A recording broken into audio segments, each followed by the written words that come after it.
sepanjang hidupku.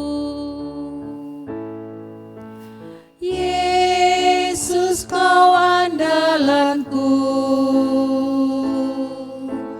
Yesus, kau andalanku. Yesus, kau andalanku. Engkau andalanku sepanjang hidupku. Yesus, kau andalanku. Yesus, kau andalanku. Yesus, kau andalanku. Engkau andalanku sepanjang hidupku. Yesus, kau andalanku. Yesus, kau andalanku. Yesus, kau andalanku. Engkau andalanku sepanjang hidupku. Engkau andalanku sepanjang hidupku.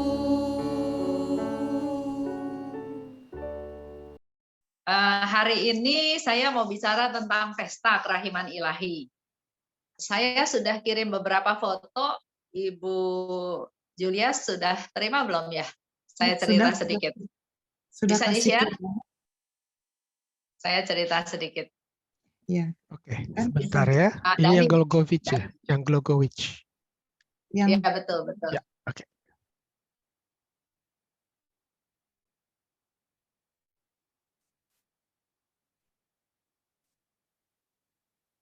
Oke. Bisa kelihatan? Ya. Terima kasih, Pak. Ya. Jadi buat teman-teman semua, Bapak Ibu, kalau suatu hari ke sana ya, rumahnya Suster Faustina itu kita bisa lihat. Saya ada di seberang jalannya, itu saya foto di sana. Sekarang rumahnya sudah seperti itu. Tetap posisinya ada di tepi jalan. Nah, saya foto bertiga dengan keponakan dari Suster Faustina. Dia yang sekarang punya tugas untuk merawat rumah tersebut.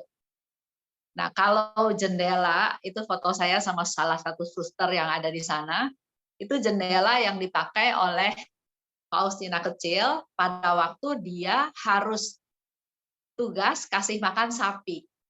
Karena dia mau pergi ke gereja, mau ikut perayaan Ekaristi, tapi dia juga sekaligus punya tugas kasih makan sapi, maka dia pergi pagi-pagi betul ya, supaya pekerjaannya bisa selesai. Dan bagusnya, luar biasanya, dia tidak mau ganggu orang seisi rumah. Kalau Bapak Ibu bayangkan atau nanti pergi ke sana sendiri bisa membayangkan, rumah itu dihuni oleh papahnya, mamahnya, dan Suster Faustina itu 10 bersaudara. Memang ada 2 adiknya yang meninggal muda ya. Tapi dengan rumah yang sangat kecil itu nggak mungkin bisa dengan tenang-tenang keluar rumah tanpa mengganggu yang lain. Nah, tapi karena Suster Faustina, Helena ya waktu itu namanya, dia tidak mau mengganggu orang lain, maka malam-malam pintu jendela itu sama dia tidak dikunci. Supaya tujuannya kalau besok paginya dia punya tugas, dia bisa keluar dari jendela. Sehingga tidak mengganggu saudara-saudaranya yang lain yang sedang tidur. Nah, yang jadi masalah adalah si ayah bangun pagi kan, si ayah selalu bangun pagi. Dan waktu dia melihat ke kandang, sapinya nggak ada.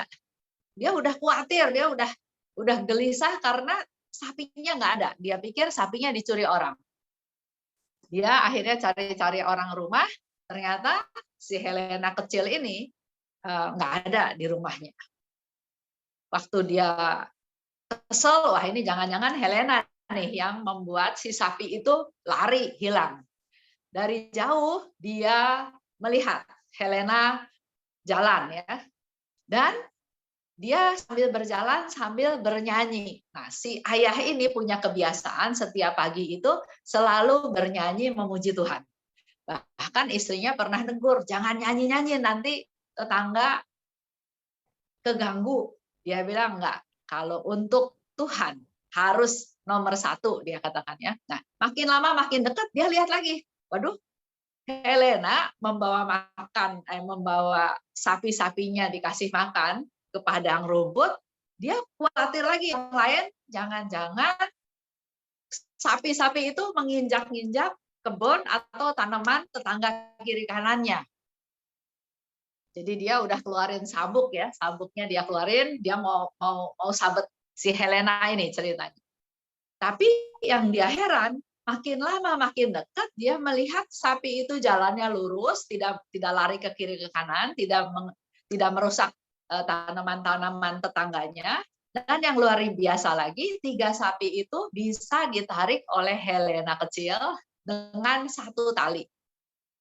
Akhirnya si ayah nggak jadi menghukum Helena ya, karena Helena dengan santainya dia bilang ke ayahnya, saya sudah melaksanakan tugas saya memberi makan sapi-sapi ini, sekarang saya mau beres-beres, saya mau ke gereja, mau ikut Ekaristi.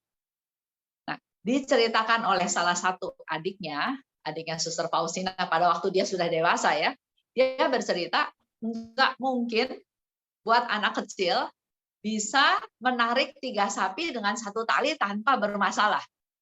Tarik 1 sapi aja orang dewasa itu udah susah, tapi ini yang luar biasa, dia bisa menarik 3 sapi dengan mudahnya dan tidak merusak tanaman tetangga kiri kanan. Ini juga menjadi satu kisah yang luar biasa dari Helena kecil. Jadi kalau lihat ukuran rumahnya mungkin lebarnya mungkin nggak ya mungkin 10 meter ya, ke dalamnya mungkin sekitar 4 meter atau 5 meter. Jadi rumahnya bukan rumah besar karena memang keluarga miskin. Lanjut Pak.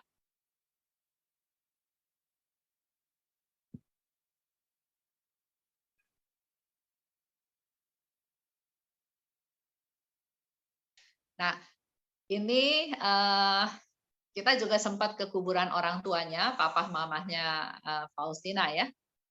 Kuburannya ada kira-kira 300 meter dari gereja tempat dia dibaptis. Gereja itu lokasinya kira-kira 2 kilometer dari rumahnya Faustina. Jadi dari Glogowik jalan ke Swinicewarci itu 2 kilometer dan di sebelah gereja itu kurang lebih 300 meter ada kuburan. Dan salah satunya ya ada kuburan dari orang tuanya Suster Faustina. Di mana di dalam diary juga Suster Faustina sempat bertanya kepada Teresia Kanak-Kanak Yesus ya, Santa Teresia Kanak-Kanak Yesus. Waktu itu dia tanya, papa mama saya nanti masuk surga enggak? Suster Faustina, Teresia bilang iya. Terus dia tanya lagi, saudara-saudara saya masuk surga enggak? Terus Santa Teresinya bilang, kamu harus banyak berdoa buat saudara-saudara kamu. Itu sedikit cerita ya yang ada di diary. Lanjut. Foto berikutnya, Pak. Nah, ini kalau Bapak Ibu masih ingat, saya pernah cerita di mana Suster Faustina di satu pihak disuruh hidup membiara, tapi di pihak lain ayahnya nggak setuju untuk dia masuk biara. Jadi karena bingung, dia nggak mau lagi dengar suara-suara dari Tuhan. Dia kalau doa, dia doanya dengan suara keras-keras, tujuannya supaya nggak mendengar suara Tuhan. Dan suatu hari dia diajak ke pesta dansa di Lodz. Nah, ini foto ini sekarang udah ada gambar atau patung dari Santo Yohanes Paulus II. Waktu itu belum ada ya, waktu tahun 1920-an. Di situ alun-alun adalah tempat pesta dansa di mana Suster Faustina melihat Yesus yang menderita. Dan pada waktu Suster Faustina bertanya, siapa yang membuat kamu menderita? Yesus tanya, atau Yesus berkata, berapa lama lagi saya harus menunggu kamu? Berapa lama lagi kamu terus menghindar dari saya? Nah, sejak saat itu Suster Faustina meninggalkan pesta dansa di alun-alun tersebut, dia lari ke katedral karena memang alun-alun itu ada di sebelah katedral. Nah, dia tiarap di depan sakramen Maha Kudus dan di situ dia mendengar suara, engkau harus ke Warsawa, engkau masuk biara. Sekarang tempat itu udah rame ya, udah banyak turis yang datang. Lanjut, Pak.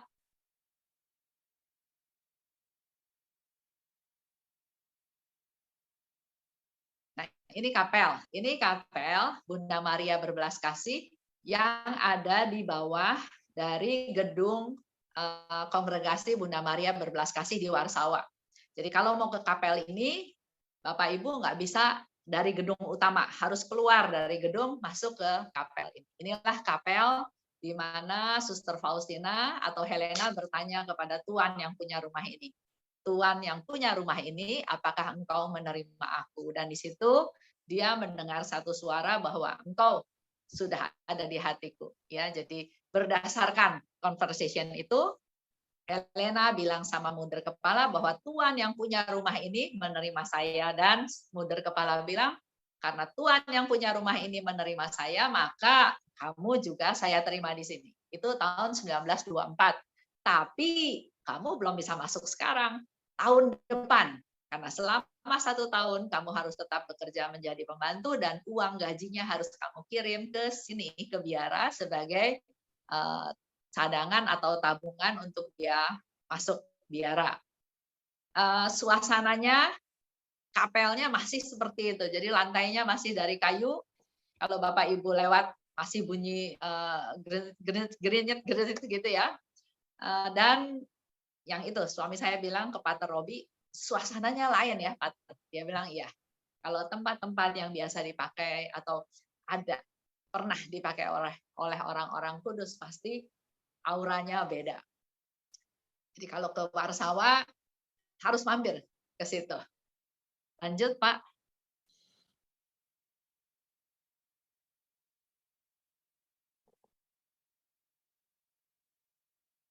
Nah, ini cerita yang lumayan terkenal. Jadi ini di Krakow ya, ini di Krakow, di Lagwiniki, di biara Suster Faustina. Di sana waktu itu Suster Faustina punya tugas jaga pintu. Dan pada waktu itu musim dingin, ada yang ketok-ketok pintu, dan dia melihat ada seorang laki-laki pakai pakaian yang compang-camping dan tidak pakai alas kaki, kelaparan, kedinginan. Suster Faustina mencoba ke dapur mencari apa yang masih bisa diberikan kepada pengemis tersebut. Walaupun aturannya tidak boleh masuk lagi ke dapur karena bukan jam makan. Dia mencari, dia dapat semangkok sup, terus dia juga dapat sedikit remah-remah roti ya, akhirnya kasih ke pengemis itu, dan pengemis itu ya makan supnya. Pada waktu pengemis itu mau mengembalikan mangkok itu, pada waktu Suster Faustina menerima mangkok tersebut, gambaran pengemisnya hilang dan yang kelihatan oleh Suster Faustina adalah Yesus. Jadi Yesus datang menjadi seperti seorang pengemis. Nah, kalau Bapak Ibu lihat di background foto saya sama seorang suster, itu adalah gambaran di mana Suster Faustina menerima kembali mangkok tersebut, di mana si pengemisnya gambarannya hilang dan yang kelihatan adalah Tuhan Yesus. Dan memang Yesus bilang bahwa ucapan terima kasih dari orang-orang yang ucapan terima kasih dari orang-orang yang mengalami kasihnya Suster Faustina itu membumbung sampai ke atas. Dan Yesus sendiri mau merasakan manisnya tersebut sehingga dia turun. Dia katakan seperti itu. Arti dari cerita ini, kalau kita berbuat baik, walaupun orang itu tidak berkata terima kasih, tidak bersyukur, tapi sukacita rasa terima kasih itu membumbung sampai kepada Tuhan. Sebaliknya, kalau menurut saya ya, kalau kita berbuat sesuatu yang juga tidak menyenangkan, membuat orang susah, membuat orang sedih, membuat orang mengalami ketidaksukaan atau tidak gembira, walaupun dia nggak ngomel, tapi perasaan sedih, perasaan marah atau perasaan kecewa itu saya juga yakin itu membumbung sampai kepada Tuhan. Jadi ya lebih baik kita lebih banyak berbuat baik ya supaya ucapan terima kasih itu ya membumbung sampai kepada Tuhan. Itu ada dindingnya besar, jadi kalau Bapak Ibu ke sana itu kan pintu ya, tangga itu yang memang si pengemis itu ketok-ketok pintu, dan kalau pintu itu dibuka ada lukisan dari batu seperti background yang saya ada sama foto sama seorang suster di sana. Lanjut, Mak. Itu ada di nomor 1312, Ibu Julia. Kalau nanti mau baca cerita lengkapnya ya, di Diary Faustina nomor 1312. Nah, kalau ini bangunan di mana gambar kerahiman ilahi yang pertama yang diarahkan oleh Suster Faustina dilukis di gedung ini, di rumah ini selama 6 bulan dari Januari 1934 akhirnya jadi sampai tahun 1934 bulan Juni ada di rumah ini di Vilnius. Lanjut, Pak.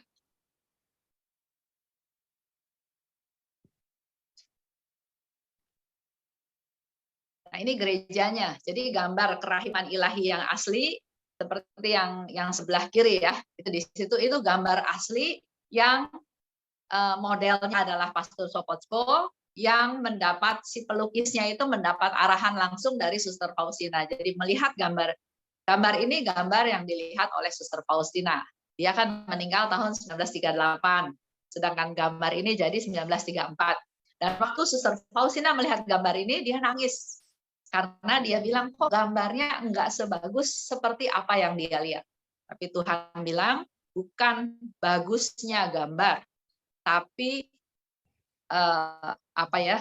pesan makna dari gambar ini itu yang lebih penting.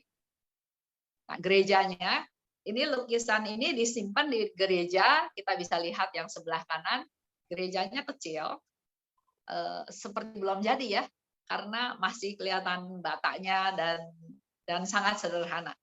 Tapi gambar asli kerahiman itu ada di situ di Vilnius. Kalau Bapak Ibu ke sana, mungkin sebagian besar gereja-gereja yang ada di Vilnius sudah ada gambar kerahiman. Tapi yang asli ada di gereja ini. Lanjut, Pak.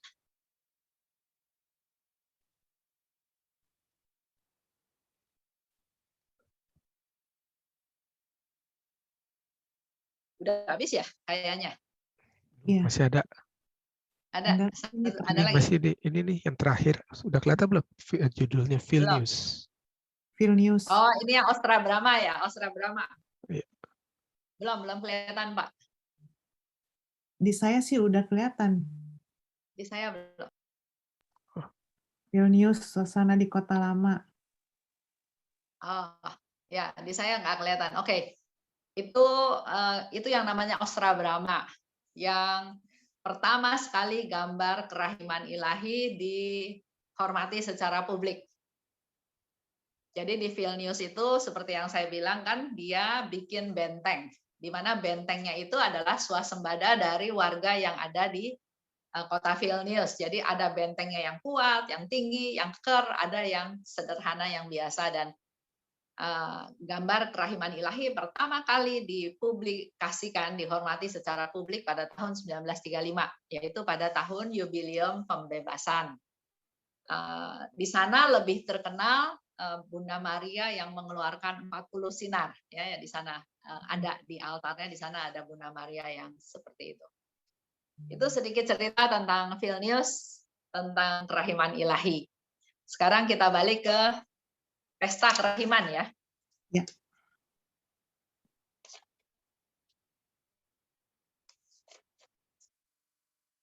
Boleh slide-nya Pak Dani.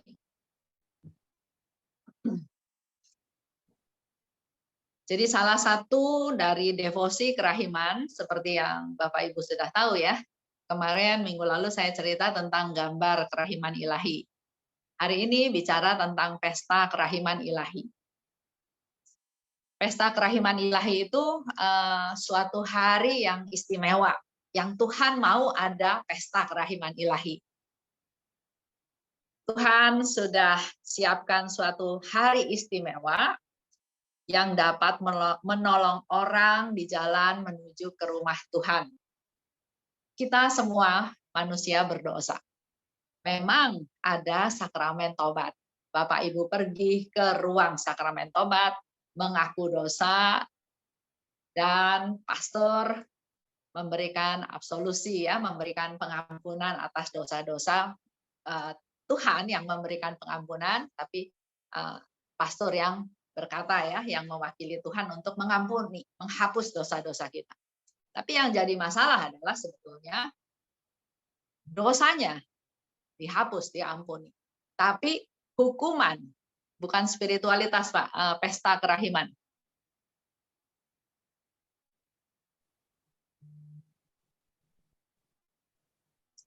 Lanjutan minggu lalu, Pak Dani. Oke, ya. Ada? Ya, minggu lalu ya, yang pengantar ya pertama-tamanya ya. Ya, ya. Ya, Terus oke. Ya, ambil ada. halamannya, judulnya Pesta Kerahiman Ilahi. Ya, ada Bu. Sebentar saya share. Ya.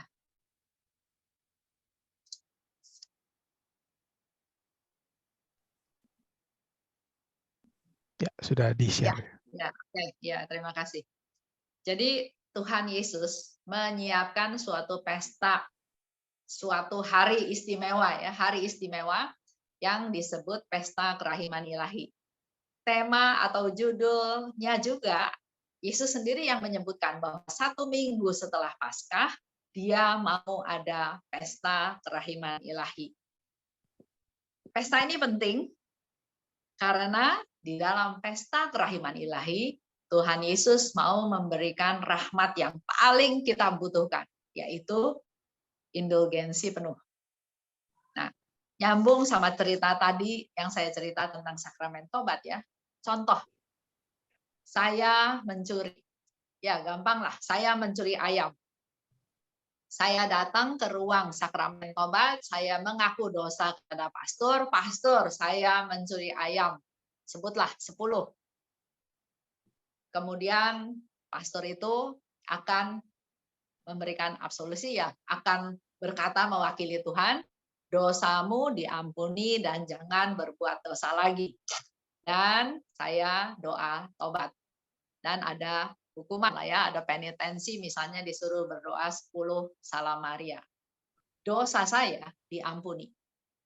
Tapi setelah saya keluar dari ruang pengakuan dosa, polisi menangkap saya karena saya mencuri ayam. Saya nggak bisa bilang sama polisi bahwa Tuhan aja udah ampuni dosa saya, jadi saya nggak mau dihukum. Nggak bisa. Dosa diampuni, tapi hukuman akibat dosa, hukuman akibat saya mencuri ayam itu tetap harus saya jalani. Masuk penjara 3 bulan, 6 bulan, ya, saya nggak tahu. Begitu pula dengan kehidupan kita sehari-hari.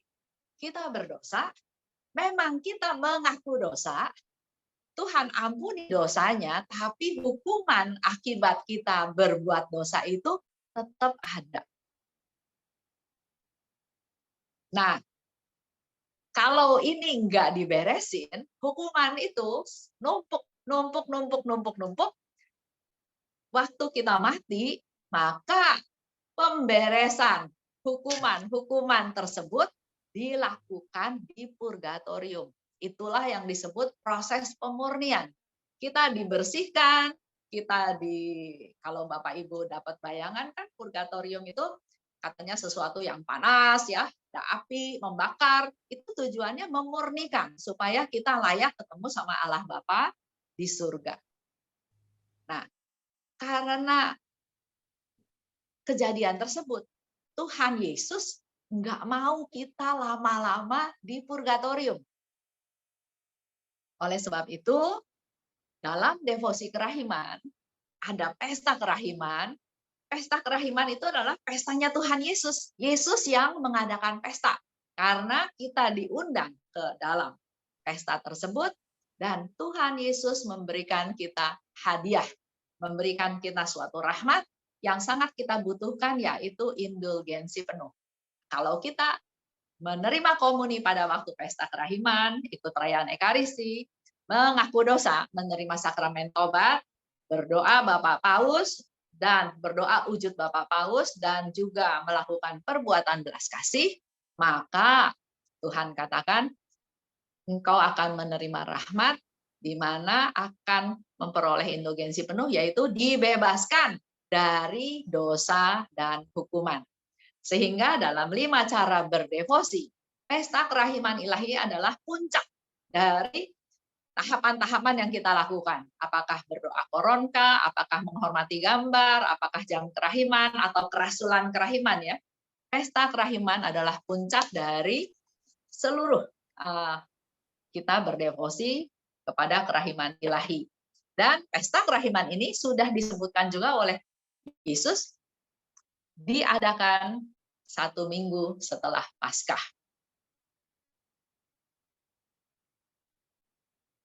Nah, kita lanjut Pak dengan slide berikut. Dapat dulu satu gambaran ya, Di buku diary Suster Faustina, Yesus menyebut tentang pesta kerahiman ilahi itu sebanyak 14. Ada 14 wahyu. Kalau dibandingkan dengan gambar, memang gambar lebih banyak. Kemarin saya katakan 20 ya, kalau nggak salah. Nah, ada 14 wahyu. Artinya juga bukan sesuatu yang biasa-biasa. Sesuatu yang penting. Yesus minta. Nah, contoh ya, di nomor 49. Ini terjadi di Plok. Jadi waktu itu Suster Faustina setelah menerima kaul pertama, dia dikirim ke Plok. Dari Krakow kalau nggak salah ya, dikirim ke Plok. Di diary nomor 49, di situ dikatakan, ini Yesus yang katakan ya, aku merindukan adanya pesta kerahiman. Aku menghendaki gambar yang akan engkau lukis dengan kuas itu diberkati secara meriah pada hari Minggu pertama sesudah Paskah. Hari Minggu itu harus menjadi pesta kerahiman. Jadi di awal sekali pada waktu Suster Faustina melihat gambaran Yesus yang Maha Rahim tersebut ya, nomor 47. Nomor 49, langsung Yesus bilang, aku merindukan adanya pesta kerahiman. Jadi pesta kerahiman, Yesus yang mau ada. Ingin segera diadakan ya. Yaitu 1 minggu setelah Paskah. Lanjut Pak.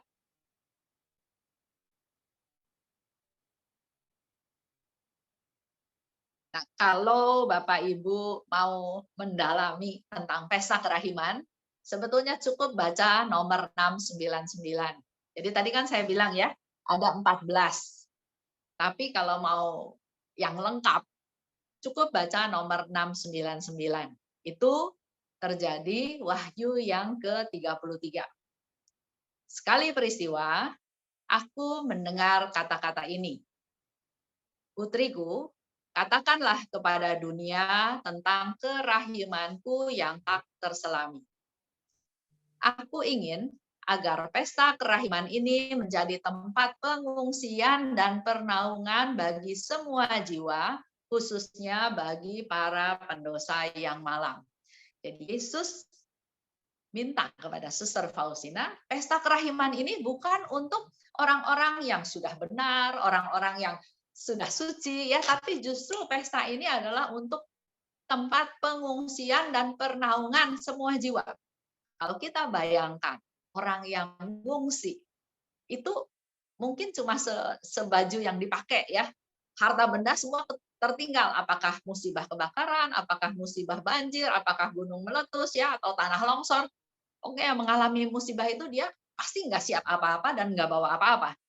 Nah, dikatakan oleh Yesus tempat pengungsian. Pesta kerahiman itu tempat pengungsian buat semua orang, khususnya pendosa yang malang. Pendosa yang malang itu dia berdosa, tapi dia nggak bisa lepas dari dosa tersebut. Atau dia dosa, tapi dia nggak tahu bahwa itu berdosa. Jadi kita memang perlu banyak berdoa untuk jiwa-jiwa tersebut. Lanjut, Pak.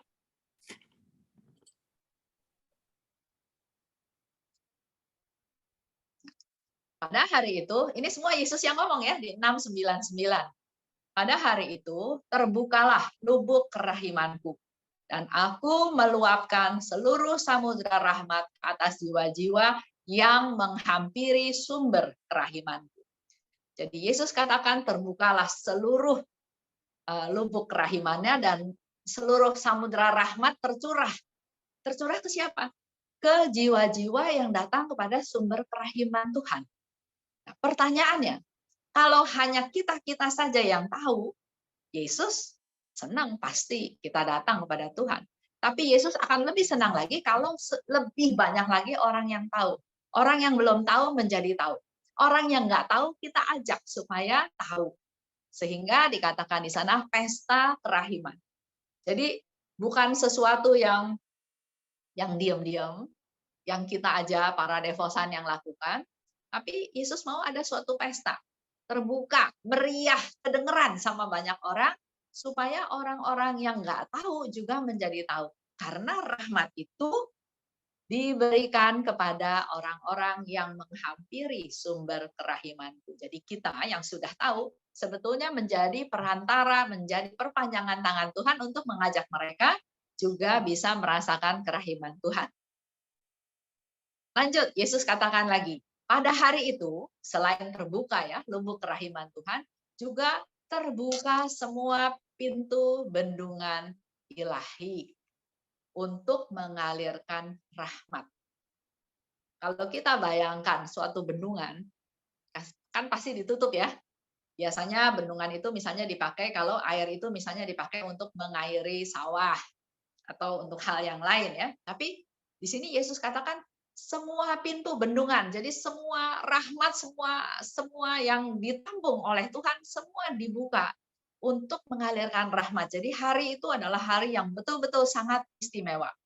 Kalau kita tahu, dikatakan puncak dari gereja Katolik adalah Paskah, perayaan Paskah.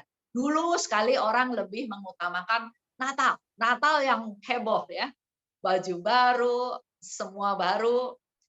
Tapi makin ke sini orang makin mendapat satu pengetahuan di mana yang lebih diutamakan itu bukan Natal, bukan Yesus lahir, tapi Yesus yang bangkit.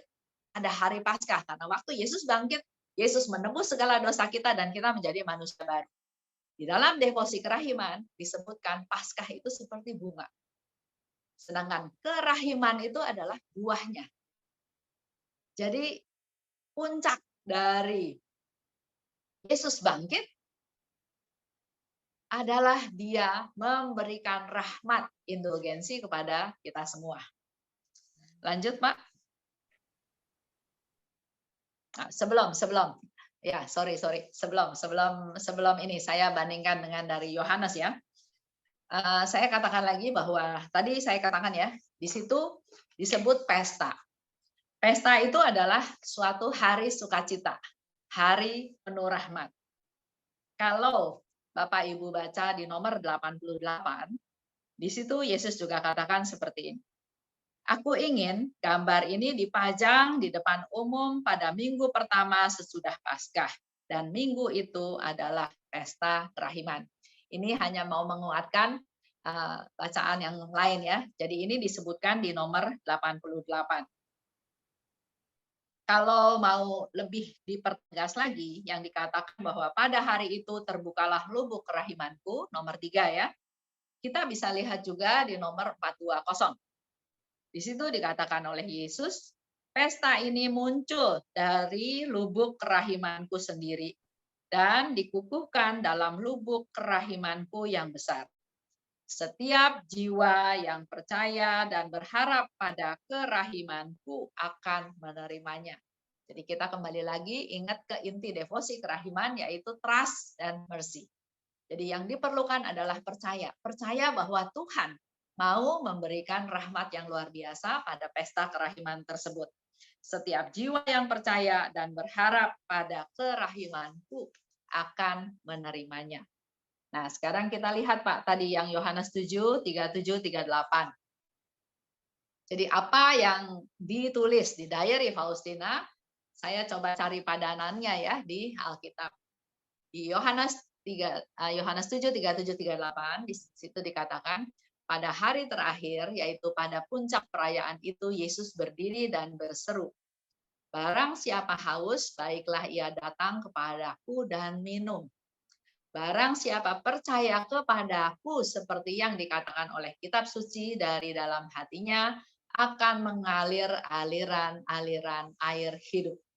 Jadi barang siapa haus, baiklah ia datang kepadaku dan minum. Begitu pula dengan apa yang dikatakan oleh Yesus, kalau engkau mau merasakan kerahiman Tuhan, yaitu mereka-mereka yang menghampiri kerahimanku, dia akan mendapatkan kerahiman Tuhan.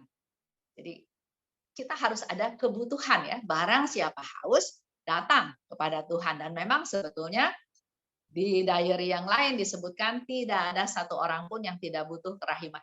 Orang yang berdosa butuh kerahiman. Orang yang lemah, letih, lesu, putus asa butuh kerahiman. Orang yang sudah sehat, sudah kuat, sudah hidup benar pun tetap butuh kerahiman supaya dia dikuatkan. Lanjut, Pak.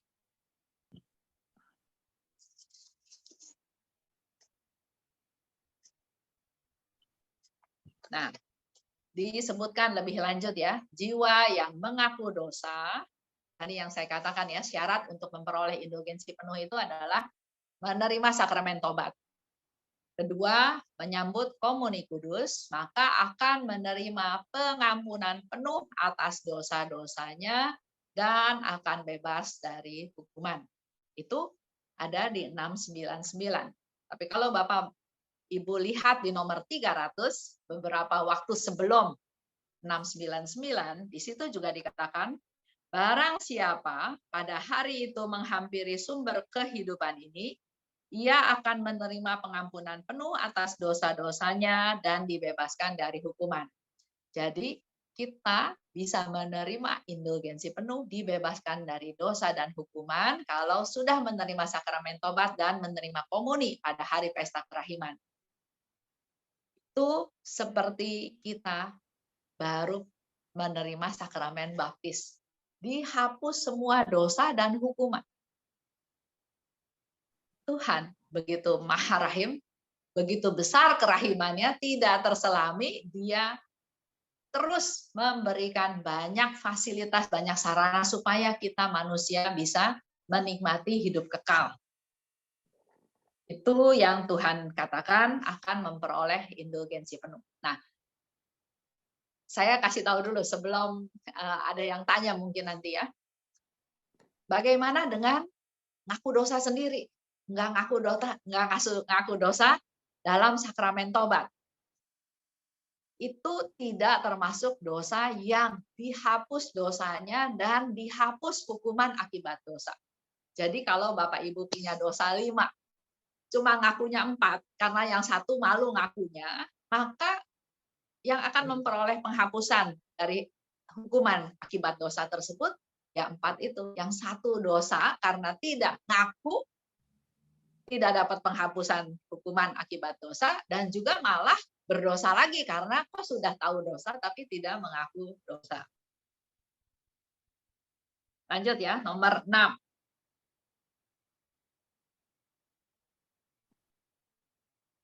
Janganlah ada jiwa yang takut menghampiri aku meskipun dosa-dosanya laksana kain merah padam. Jadi jangan ada yang merasa nggak pantas ngaku dosa. Keluarin aja semua yang rasanya berdosa, walaupun memalukan, ya ngaku dosa aja, ya. Karena Yesus katakan, jangan ada jiwa yang takut menghampiri aku meskipun dosanya laksana kain merah padam. Kenapa? Karena kerahimanku begitu besar, sehingga sampai kekal tidak ada otak manusia atau malaikat yang bisa ngerti. Kok bisa ya? Kok bisa ya dengan dosa segitu besar Tuhan masih mau terus mengampuni? Segala sesuatu yang ada muncul dari pangkuan kerahimanku yang paling mesra. Itu yang dikatakan oleh Yesus. Jadi jangan ada satu orang pun yang takut menghampiri Tuhan. Nah tadi ya bicara tentang indulgensi penuh, itu sebetulnya ada dekretnya. Dekret penitentiari apostolik. yaitu tentang indulgensi yang terkait dengan devosi untuk menghormati kerahiman ilahi. Jadi ada satu khusus dekret yang dikeluarkan oleh Uskup Agung ya, tentang adanya indulgensi berkaitan dengan devosi kepada kerahiman ilahi. Kalau nanti ada Bapak Ibu yang mau suratnya, nanti saya kirim ke Ibu Julia ya, kata-katanya, karena di dalam dekret itu ada banyak item, antara lainnya adanya pemberian indulgensi penuh. Lanjut Pak, nomor 7. Setiap jiwa yang menjalin hubungan dengan aku akan merenungkan kasih dan kerahimanku sepanjang segala masa. Jadi bukti kita punya hubungan dengan Tuhan, yaitu kalau kita terus-menerus merenungkan kasih-Nya dan kerahimannya dalam seluruh hidup kita. Dan pesta kerahiman ilahi berasal dari kedalaman kemesraanku sendiri. Jadi pesta kerahiman, seperti tadi saya bilang, pesta ini diadakan oleh Yesus. Yesus yang jadi tuan rumah. Kita semua diundang kepadanya. Menjadi tempat pernaungan, tempat pengungsian. Buat kita semua manusia berdosa. Dan kita akan diberi rahmat yang luar biasa, yaitu indulgensi penuh. Dan kalau kita menerima indulgensi penuh, dibebaskan dari dosa dan hukuman, misalnya setelah perayaan Ekaristi, setelah ikut pesta kerahiman, terus kita meninggal, kita sudah tidak ada dalam kondisi dosa dan hukuman akibat dosa. Lanjut, Pak. Nah, di sini Yesus juga bilang ya, aku ingin supaya pesta ini dirayakan secara meriah pada hari Minggu sesudah Paskah. Itu yang tadi saya katakan. Kenapa meriah? Karena perlu dipropagandakan, dipromosikan bahwa Tuhan mau memberikan suatu hadiah yang luar biasa. Jadi jangan hanya kita para devosan yang menikmati, ya sudahlah, mereka nggak mau datang, ya sudahlah, kita bikin misa sendiri, bikin acara sendiri. Kalau saya di gereja saya waktu itu di awal sekali ya, kan mula-mula nggak ada di gereja. Waktu itu saya bicara dengan Romo Paroki tentang pesta kerahiman, berpikir dikasih izin mengadakan perayaan Ekaristi di gereja aja sudah sangat sukacita. Tapi Romonya justru memberikan masukan yang lebih luar biasa. Dia bilang, Ibu Esther, kenapa harus bikin misa berbeda dengan misa hari Minggu seperti biasa? Saya kasih Minggu yang jam 8, yang paling penuh umatnya, supaya umat yang nggak tahu juga jadi tahu. Ya, luar biasa ya. Itu kerjanya Tuhan melalui Romo Paroki tersebut. Sehingga di paroki saya, setiap pesta kerahiman ilahi selalu diadakan misa pada jam yang paling padat umatnya. Dan kita diizinkan untuk membagi gambar kerahiman. Gambar itu diperciki dulu secara meriah oleh para prodiakon, oleh pastor juga, barulah masuk ke perayaan Ekaristi. Dan di akhir misa setelah komuni, ada beberapa romo yang mengatakan bagi mereka yang bisa atau sudah memenuhi syarat untuk memperoleh indulgensi penuh, mereka akan memperoleh indulgensi penuh. Selanjutnya ya, nomor 10. Umat tidak mungkin merasa tentram sebelum berpaling kepada sumber kerahimanku. Ini semua Yesus yang katakan. Jadi umat manusia siapapun, mungkin dia mengalami sukacita pada waktu naik pangkat, mengalami sukacita pada waktu anaknya menikah, atau cucunya lahir, atau usahanya berhasil, atau ya banyak hal ya.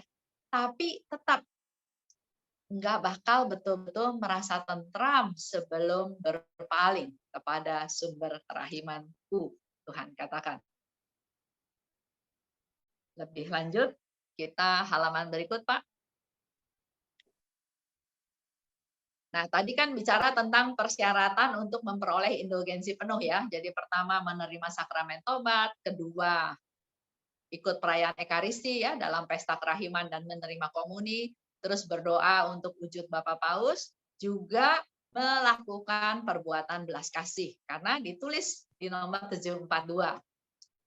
Putriku, Kalau melalui engkau, aku minta agar manusia menghormati kerahimanku, hendaknya engkau menjadi orang pertama yang unggul dalam harapan kepada kerahimanku. Aku minta agar engkau melaksanakan perbuatan-perbuatan kerahiman yang harus muncul dari kasih kepadaku. Jadi semua yang tadi kita lakukan harus ditambah dengan satu hal lagi, yaitu kita melakukan perbuatan belas kasih. Dan perbuatan belas kasih itu bukan hanya syarat, saya punya uang, saya bagi-bagi, ya sudah, saya melakukan perbuatan belas kasih. Belum tentu muncul atau didasari oleh kasih kita kepada Tuhan. Mungkin dasarnya kita mau pamer, mungkin dasarnya supaya orang tahu bahwa saya generous, saya sumbang orang, saya murah hati. Belum tentu dasarnya kasih kepada Tuhan. Tapi Yesus mau, Yesus minta supaya apapun yang kita lakukan, perbuatan kerahiman itu adalah perbuatan-perbuatan di mana dasarnya adalah kasih kepada Tuhan. Lanjut, Pak.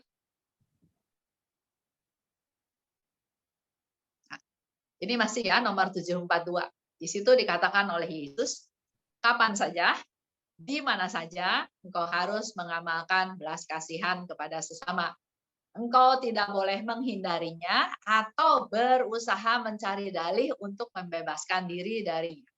Jadi bisa saja, kalau sama dia saya mau bantu. Tapi kalau orang ini enggak, orang ini suka nyusahin saya, jadi saya nggak mau bantu. Jadi Yesus katakan, tidak boleh menghindarinya atau cari dalih, bukan tugas saya.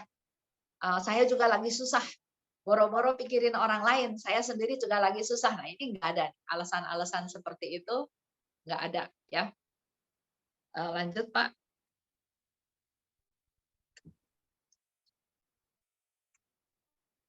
Ada 3 cara untuk mengamalkan belas kasih. Perbuatan, dengan perbuatan belas kasih, dengan perkataan belas kasih, dengan doa belas kasih. Nah, kalau kita lakukan 3 hal ini, itu Yesus yang katakan ya, dalam 3 cara inilah tercakup sepenuhnya karya belas kasih. Dan semua itu merupakan bukti kasih-Mu padaku yang tidak dapat dibantah. Jadi kalau kita lakukan 3 hal ini, itu sudah menjadi satu bukti yang tidak bisa dibantah bahwa itulah bukti kasih kita kepada Tuhan yang tidak bisa dibantah.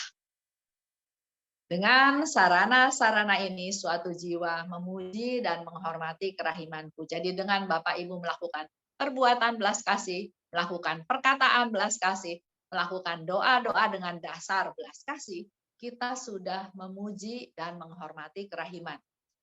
Jadi memuji Tuhan itu bukan dengan misalnya dengan nyanyi, pujian, penyembahan ya, tapi di dalam devosi kerahiman dikatakan kalau kita melakukan perbuatan belas kasih, otomatis itu kita sudah memuji dan menghormati kerahiman Tuhan. Nah, selanjutnya sebelum masuk ke kerasulan kerahiman, saya mau cerita sedikit tentang persiapan. Persiapan kalau Bapak Ibu mau mengadakan pesta kerahiman ilahi. Memang masih lama ya, karena sudah lewat ya. Tahun depan itu akan ada pesta kerahiman ilahi kalau nggak salah tanggal 16 ya. Ya, 16 April. Ya. 16 April. Tapi nggak apa-apa, saya cerita dari sekarang ya. Nanti kalau mau diingatkan lagi, boleh nanti ngobrol-ngobrol lagi. Jadi persiapan untuk pesta kerahiman adalah sebetulnya mulai dari masa Prapaskah. Masa Prapaskah, kita tuh sebetulnya sudah dikasih suatu masa penuh rahmat. Masa pertobatan, masa kita mengevaluasi diri, masa untuk kita memperbaiki diri supaya hidup kita ya makin hari makin baik ya. Jangan ya masih seperti yang dulu gitu. Jadi masa Prapaskah itu kita mulai hari Rabu Abu. Jadi Bapak Ibu bisa mulai mempersiapkan pesta kerahiman pada waktu hari Rabu Abu, masa Prapaskah. Nah, mendekati Paskah, yaitu pada hari Jumat Agung, Yesus minta kita untuk mengadakan novena kerahiman ilahi. Mulainya Jumat Agung, itu pun Yesus yang minta, adakan novena. Dimulai Jumat Agung, 9 hari berturut-turut, dan hari ke-10 yaitu Pesta Kerahiman Ilahi. Kalau nanti mau bahas lagi tentang novena, Ibu Julia bisa kapan-kapan kita ngobrol lagi ya. Karena itu juga dibahas, Yesus minta selama 9 hari itu memberikan atau mendoakan kelompok jiwa-jiwa tertentu. Hari pertama kita berdoa untuk seluruh jiwa-jiwa di seluruh dunia, khususnya yang berdosa. Kedua, kita diminta untuk berdoa untuk para imam dan kaum religius. Ketiga, kita perlu berdoa untuk orang-orang yang saleh dan setia. Kenapa ya? Udah saleh setia tapi kok masih didoain. Hari keempat, Yesus minta lagi berdoa untuk yang belum kenal Tuhan. Hari kelima, berdoa untuk mereka yang sesat, yang meninggalkan gereja. Dan seterusnya sampai diminta untuk berdoa buat jiwa-jiwa di purgatorium. Hari ke-8. Hari ke-9 berdoa untuk jiwa-jiwa yang suam-suam kuku. Jadi Tuhan Yesus sudah mengelompokkan 9 kelompok tersebut untuk didoakan dalam novena kerahiman ilahi. Yang intinya adalah dengan doa koronka. Kalau minggu depan masih ada waktu, saya akan cerita ya tentang novena. Dan persiapannya tadi saya sudah bilang beberapa kali, menerima sakramen tobat. Waktu saya ke Krakow pas hari pesta kerahiman, itu sebelum misa ada lebih dari 200 pastor memberikan sakramen tobat. Kalau di kita di sini ya, kayaknya sakramen tobat itu diberikan pada masa prapaskah. Setelah Paskah aja udah nggak ada. Padahal kalau bisa makin mendekati pesta kerahiman, kita menerima sakramen tobat. Karena setiap manusia itu gampang sekali jatuh dalam dosa ya. Iya. Jadi semakin kita mendekati pesta kerahiman, ya kalau bisa menerima sakramen tobat. Tapi kalau nggak bisa, ya jangan berbuat dosa ya. Usahakan untuk jangan berbuat dosa. Menerima sakramen tobat, ikut perayaan Ekaristi, menerima komuni, berdoa wujud Bapa Paus.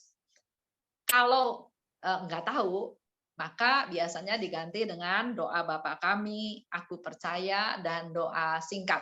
Misalnya, Yesus, Engkau andalanku. Dan juga tadi, melakukan perbuatan belas kasih. Itu untuk supaya kita memperoleh indulgensi penuh. Nah, tadi novena ya, saya baca nih, saya udah ada tulisannya juga sedikit. Jadi, hari pertama kepada seluruh umat manusia, khususnya yang berdosa. Hari kedua, para imam dan kaum religius. Hari ketiga, orang saleh dan setia.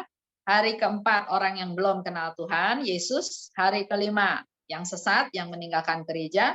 Hari keenam, berdoa untuk yang rendah hati dan anak-anak. Hari ketujuh, berdoa untuk yang menghormati kerahiman ilahi. Hari ke-8, berdoa untuk jiwa-jiwa di purgatorium. Hari ke-9, berdoa untuk jiwa-jiwa yang suam-suam kuku. Itu Ibu Julia dan teman-teman bisa lihat dari buku diary nomor 1209 sampai 1229. Lengkap. Yang Yesus minta, kelompok jiwa yang Yesus minta, bahkan di situ ada doanya Suster Faustina, berdoa kepada Allah Bapa dan berdoa kepada Yesus, apa yang didoakan pada waktu novena tersebut.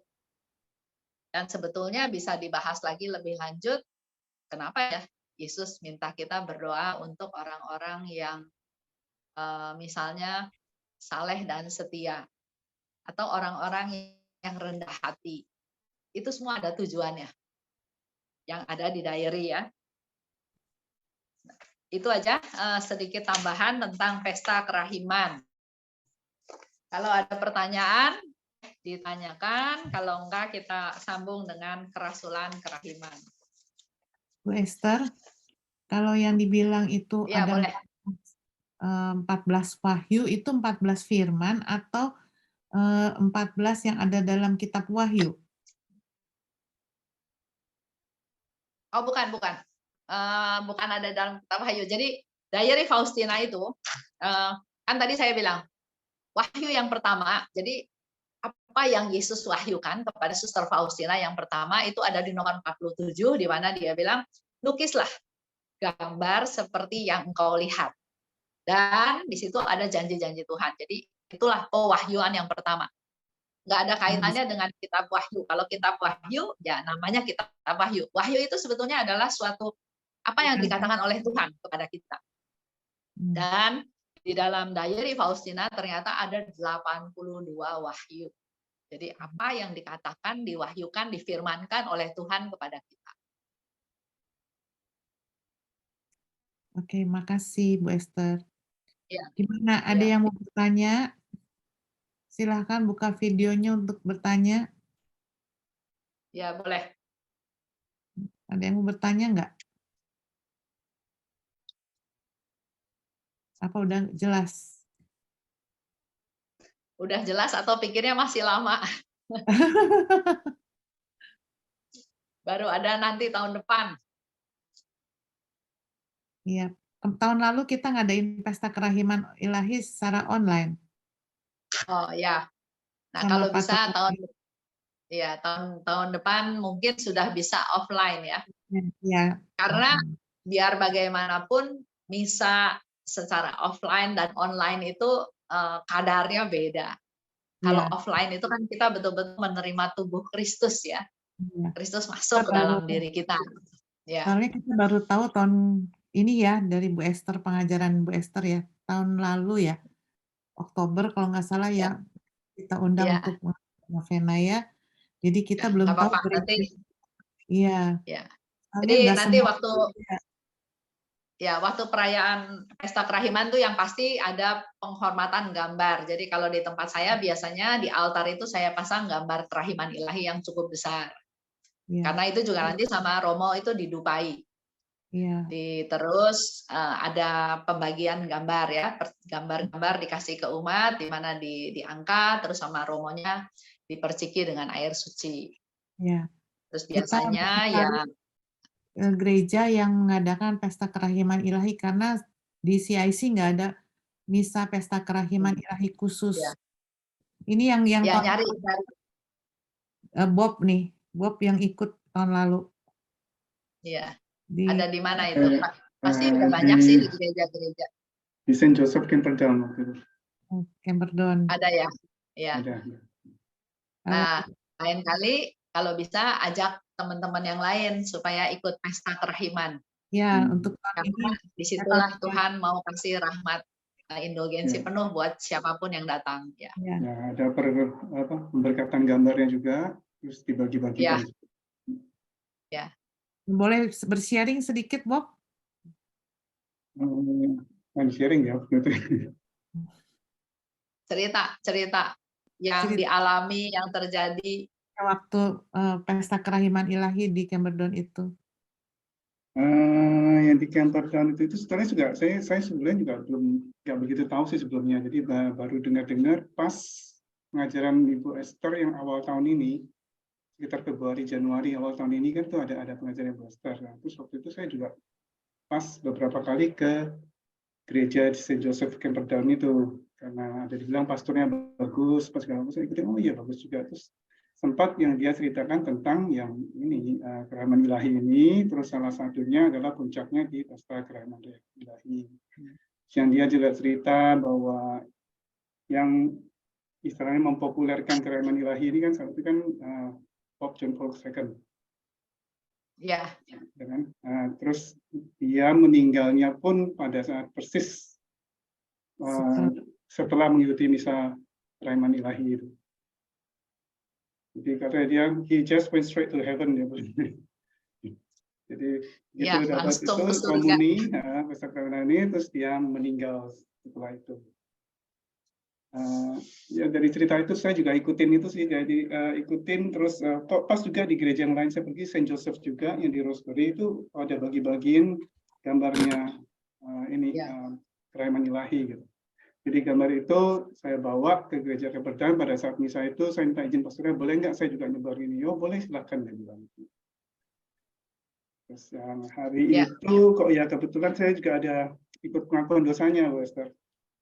Jadi pas kerahiman ilahi itu sama pastornya tuh gambarnya dikasih yang ada di dalam sakristi. Jadi saya nggak dipakai dapat yang di gambar yang lain, tapi di dalam sakristi katanya kamu ada ini nggak katanya.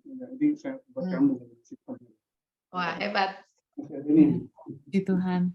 Ini dari sakristinya Saint Joseph Camperdown, dikasih sama pastornya sendiri. Iya.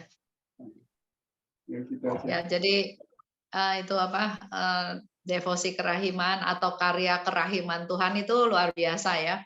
Saya baru baca lagi satu cerita. Ini balik nih ceritanya Bu Julia ke gambar kerahiman. Tapi bagus ceritanya, jadi saya mau sharing. Jadi waktu tahun 1938 kan Suster Faustina meninggal. Nah, sebelum meninggal atau ya jauh sebelum meninggal pun dia itu sering bisa sudah bernubuat bahwa akan terjadi apa, akan terjadi apa. Dan kita tahu memang dia hidup kan lagi di zaman perang ya, Perang Dunia Pertama, mau masuk ke Perang Dunia Kedua. Nah, tahun 1939, jadi 1 tahun setelah Suster Faustina meninggal itu tentara Jerman itu invasi ke Polandia. Jadi nyerang Polandia, menguasai Polandia. Tapi di situ ada satu sharing di mana seluruh kota di Polandia itu hancur. Hanya 2 kota yang tidak hancur, yaitu Krakow dan Vilnius. Kenapa? Karena di 2 kota itu ada gambar kerahiman ilahi. Terus ada lagi satu cerita, di mana kan memang masyarakat itu kan lagi perang itu kan suruh ngungsi. Nah, ada satu suster bagi-bagiin gambar kerahiman ilahi kepada kepada warga. Nah, di situ ada satu cerita si suster ini membagikan gambar kepada 2 perempuan. Nah, sama perempuan itu, sama 2 ibu ini, gambar kerahiman itu ditempel di rumahnya, di pintu rumahnya. Dan setelah itu mereka pergi ngungsi kan, karena suruh ngungsi, ada perang, jadi suruh ngungsi. Beberapa bulan kemudian, ada salah satu ibu dari 2 perempuan ini ya, pulang ke desanya. Dan luar biasanya, semua bangunannya hancur. Cuma satu rumah dia yang nggak hancur karena ada gambar kerahiman Tuhan. Dan di situ disebutkan katanya masih ada sampai sekarang. Jadi saya lagi mau cari itu tempatnya di mana. Kalau nggak jauh-jauh dari Krakow atau Warsawa atau apa, mungkin suatu hari saya pengen ke sana juga. Karena katanya yang punya rumahnya sekarang ada di Amerika, tapi bangunan itu masih ada. Jadi semuanya hancur, hanya satu rumah aja yang nggak hancur karena ada gambar kerahiman Tuhan. Jadi di situ saya ambil maknanya buat kita para devosan, sebaiknya di rumah itu ada gambar kerahiman.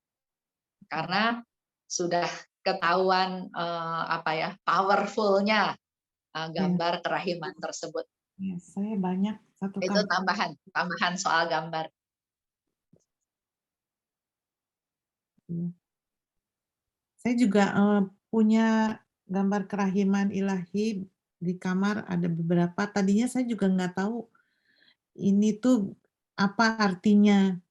Tapi setelah mendengarkan dari Ibu Esther, saya baru ngerti, makanya saya waktu itu ngundang tuh karena pengen lebih jelas lagi.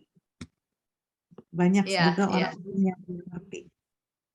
Ya, karena dulu awal sekali juga tahun 2000, waktu itu saya juga belum berdevosi kerahiman. Ada teman pulang dari Roma, kasih oleh-oleh gambar kerahiman. Saya sama suami saya bingung dikasih gambar itu. Ini gambar apa lagi ya? Kok dari Yesusnya ada dari hatinya keluar 2 sinar. Karena saya nggak ngerti, itu pun saya gulung lagi, saya taruh, Bu. Tapi kebetulan saya ikut kursus KPKS. Nah, di sana salah satu pengajarnya itu adalah Pak Stephen Lex. Nah, Pak Stephen Lex lagi seru cerita tentang kerahiman ilahi. Terus kita kan punya komunitas. Kadang-kadang kita juga ngundang pewarta dari luar ya. Nah, salah satunya Pak Stephen Lex kita panggil. Dia ceritalah kerahiman Tuhan, cerita tentang gambar Yesus. Wah, kalau gitu gambar yang waktu itu dikasih, dicari lagi, dibuka, dipajang, dikasih figura, ya itulah, itu awal saya jadinya akhirnya mendalami devosi kepada kerahiman ilahi. Jadi memang nggak ada yang kebetulan, Bu Julia. Semua tuh Tuhan sudah pimpin gitu. Cuma memang kita mungkin tidak tahu. Makanya dengan adanya pandemi di mana semuanya sifatnya menjadi online, jadi sangat memudahkan, dan kerahiman Tuhan itu udah menyebar sampai ke seluruh dunia sekarang. Semua orang gampang bisa tahu ya. Kalau nggak karena pandemi, mungkin saya juga sampai sekarang nggak ngerti. Iya. Adanya kerahiman ilahi itu nggak ngerti, pikirnya sama aja gitu.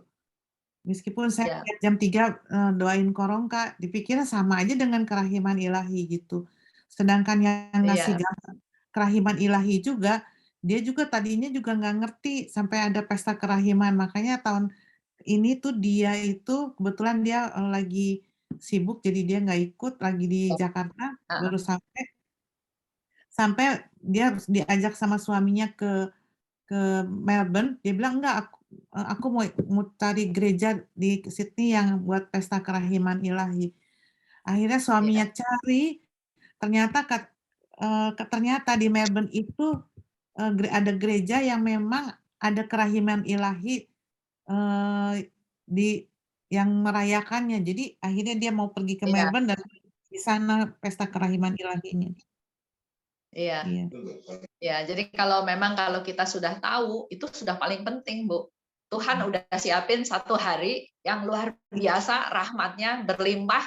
Kalau kita nggak manfaatkan kan sayang sekali. Nunggu lagi tahun depan kalau masih hidup ya. Kalau udah dipanggil Tuhan nanti ceritanya lain lagi. Padahal dia itu yang sering kasih gambar-gambar ke saya, patung-patung, gambar kalau dia Ya, pergi ya, pilgrim gitu ya. ya, Nah, dia ya. kasih saya bagus malah kerahiman ilahinya. Saya taruh di atas kepala ranjang saya. Nah, saya hanya taruh Iya. aja gitu, tapi nggak ngerti artinya gitu. Hmm, Sekarang baru ya. baru mengerti. Sekarang jadi lebih tahu ya. Nah, itu kalau yang kita sudah tahu, kita perlu bercerita, perlu Iya, informasi lagi ke teman-teman lain supaya semakin banyak yang tahu.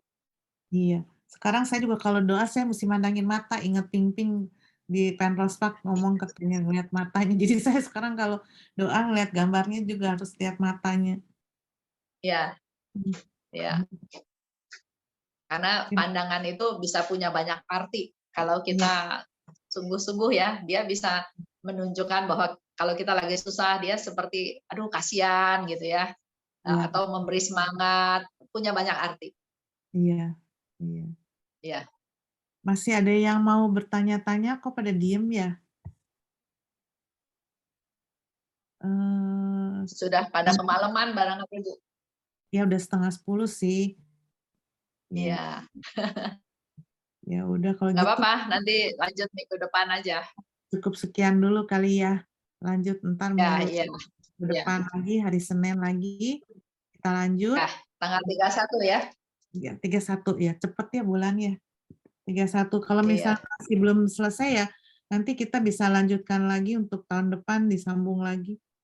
Karena atau Boleh, boleh, terserah, terserah teman-teman aja. ya, karena November banyak acara, ada retret, ada segala. Oke, kalau gitu. Oke, Terima kasih Bu Esther. Dan kita ya sama-sama. Hyani bisa doa tutup Hyani? Hyani? Hyani? Hyani udah menghilang ya? Ibu Esther aja. Oh, Ibu Esther. Kasih berkat. Boleh ya kita doa penutup. Oke. Ya. Dalam nama Bapa dan Putra dan Roh Kudus, amin. Allah Bapa yang maha baik, kami sungguh bersyukur dan berterima kasih karena dengan keadaan, dengan situasi yang ada, justru kami bisa tahu lebih banyak tentang rahmat-rahmat-Mu yang Kau curahkan. Engkau sangat rindu supaya kami semua anak-anak-Mu bisa mengenal kerahiman-Mu. Bukan hanya kenal, tapi bisa mengalaminya, bisa merasakannya, dan terlebih lagi mampukan kami Tuhan untuk kami juga bisa mewartakan kerahiman-Mu kepada orang-orang lain yang khususnya ada dalam keluarga kami masing-masing, ada dalam lingkungan kami, orang-orang di sekitar kami, agar semakin banyak orang bisa merasakan kerahiman-Mu. Terima kasih Bapa atas segala kasih karunia-Mu yang Kau berikan kepada kami hari lepas hari. Ada banyak masalah, banyak hal yang kami alami, tapi kami tahu, kami percaya Engkau tetap mengasihi kami, Engkau tetap membimbing, memelihara kami. Ada kesedihan, ada kehilangan, tapi itulah suatu hal yang harus kami hadapi juga suatu hari nanti. Dan melalui pertemuan ini kami juga sudah berdoa Tuhan untuk mereka-mereka yang sudah meninggal, yang sedang sakit. Biarlah melalui doa-doa kami, khususnya doa Koronka, Engkau menjamah mereka. Engkau mengampuni dosa-dosa mereka, Engkau memberikan kehidupan kekal untuk mereka, dan bagi yang sakit, Engkau sembuhkan mereka Tuhan, Engkau jamah mereka. Dan untuk kami semua yang sudah berdoa syafaat, berdoa untuk mereka, biarlah kami juga mendasari semua doa-doa kami dengan kasih kami kepada mereka Tuhan. Biarlah rahmat-Mu turun untuk kami satu persatu, untuk keluarga kami masing-masing, agar sungguh kami bisa terus merasakan kehadiran-Mu dan rahmat-Mu yang Engkau terus curahkan, karena Engkau tahu apa yang kami butuhkan dan Engkau pasti akan memberikan yang terbaik. Sebentar lagi kami juga akan akhiri pertemuan ini Tuhan, berkati Ibu Julia dan seluruh teman-teman dalam CIC, dalam kelompok doa ini, agar Engkau juga pakai mereka semua untuk bisa menjadi pewarta-pewarta kerahiman-Mu dengan kerendahan hati, dengan keterbukaan, dengan kemurahan hati mereka. Agar sungguh karya-karya-Mu semakin bisa dirasakan, dialami oleh orang-orang yang ada di sekitar kami semua. Bunda Maria, Bunda kami semua, Bunda yang berbelas kasih, kami juga mohon doa syafaat-Mu, agar kami juga bisa menjadi murid-murid dari Putra-Mu, Tuhan kami Yesus Kristus. Santa Faustina, doakanlah kami. Santo Yohanes Paulus II, doakanlah kami. Amin. Dalam nama Bapa dan Putra dan Roh Kudus. Amin. Terima kasih. Selamat malam. Selamat tidur. Selamat Makasih, malam. Esther. Terima kasih. Thank you banget. Thank you semuanya. Ya, thank you semuanya. Sampai Thank you, besok. Tante. Sampai ketemu lagi. Thank Besok you. ketemu Terima kasih ya, lagi Dani. di waktu yang sama. Terima kasih, Bu.